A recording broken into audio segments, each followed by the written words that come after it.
Now switching over to women's basketball, the Ducks started the season on a high note with an upset win over the number 22 UNC Tar Heels. Jillian Aileen, who is the Ducks' returning All-American, had a great game as she scored 12 points while pulling down 13 rebounds. She also hit a clutch free throw to put the Ducks up 2 at the end of the game.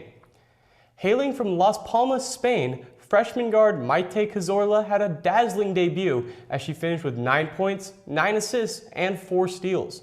MacArthur Court is a piece of history on Oregon's campus. The last game at the stadium was played in 2011, and most Oregon students never got to experience the stadium that literally rocked when the crowd went crazy.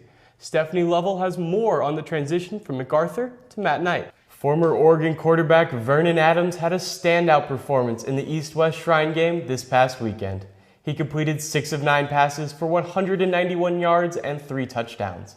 This game may have considerably boosted his draft stock, and many analysts think the San Francisco 49ers, under new head coach Chip Kelly, will take a chance on Adams. Switching to the hardwood, former Oregon point guard Luke Ridnour has been elected to the Pac-12 Hall of Fame.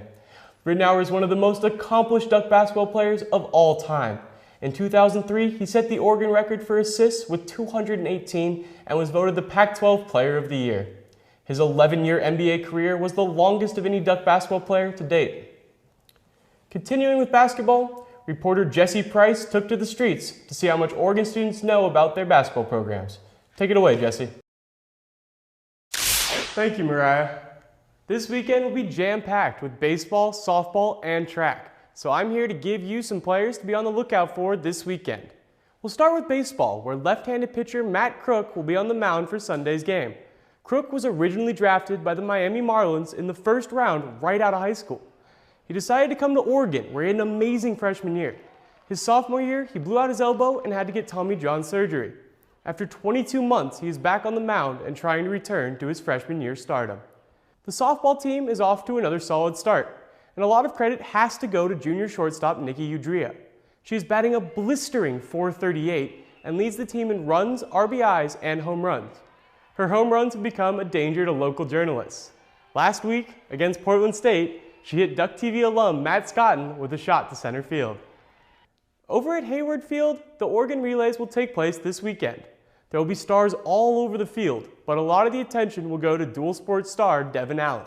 After a great freshman year at wide receiver for Oregon football, Allen came onto the track scene with fire when he won the NCAA title in the 110-meter hurdles.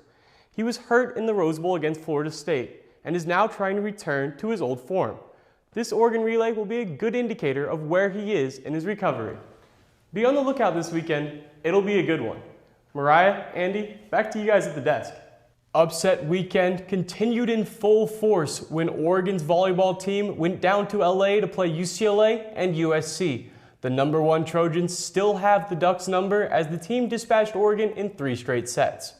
The following day, the Ducks salvaged the trip to the City of Angels by beating the #9 Bruins in 5 sets. The Ducks were led by Martine Bettendorf's 15 kills. This was the first win over a top 10 team for the Ducks since 2012, and it increased the Ducks' record to 13-12 with Oregon's next 4 games coming at Matt Knight Arena.